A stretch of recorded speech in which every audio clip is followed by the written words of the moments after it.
बिस्मिल्लाहिर्रहमानिर्रहीम इय्याक नअबुदु व इय्याक नस्तईन। मेरे पाकिस्तानियों, जब मैं एक बहुत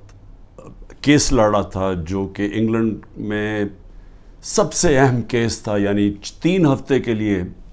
बरतानिया की सारी अखबारों की वो हेडलाइंस था और वो उसकी जो केस की जो प्रोसीडिंग्स थी वो शाम को हर टेलीविज़न चैनल की हेडलाइंस थी। बड़ा इम्पोर्टेंट, इंग्लैंड का सबसे बड़ा खिलाड़ी था उस वक्त और मेरे ऊपर उन्होंने केस किया हुआ था। तो मेरा भी जो वकील था वो बरतानिया का माना हुआ वकील था, उसका नाम था सर जॉर्ज कॉमन, और दूसरी तरफ उसके पास भी बरतानिया का टॉप वकील था। तो सारा, क्योंकि मेरा भी नाम था, इयन बोथम का बहुत बड़ा नाम था, तो उस वक्त सारा जो इंटरेस्ट था सिर्फ स्पोर्ट्स में नहीं, सब देख रहे थे इस केस को, और ये वकील भी टॉप के थे। मुझे एक चीज़ याद है, जब मैं अपनी एविडेंस अपने वकील को बता रहा था कि केस क्या है, समझा रहा था उसको,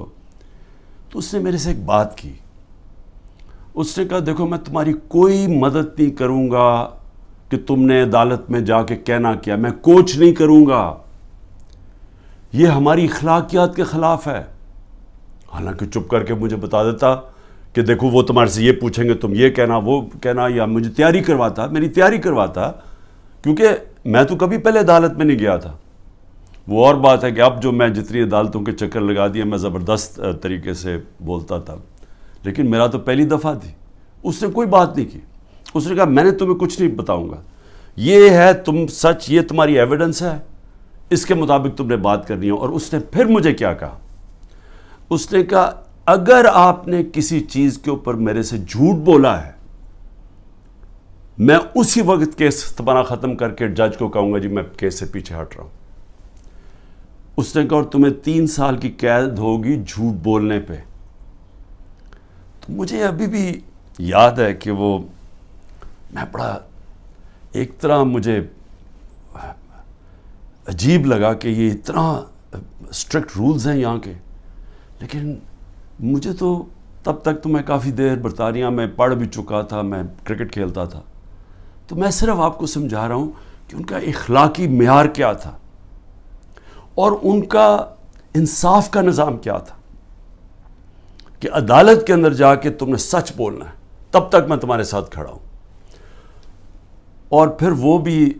आप ज़रा ये देख लें कि वो इंग्लैंड का हीरो था और ज्यूरी थी, 12 लोगों के ज्यूरी बैठती है, जज होता है, फिर ज्यूरी होती है जो कि आम शहरी होते हैं। तो मेरे अपने वकील ने कहा कि तुम्हारा कोई चांस नहीं है जीतने का, क्योंकि सारी अंग्रेज़ ज्यूरी है और वो इंग्लैंड का हीरो है और तुम पाकिस्तानी हो, और तुम्हें पता है हमारे लोगों के अंदर तासुब भी होता है।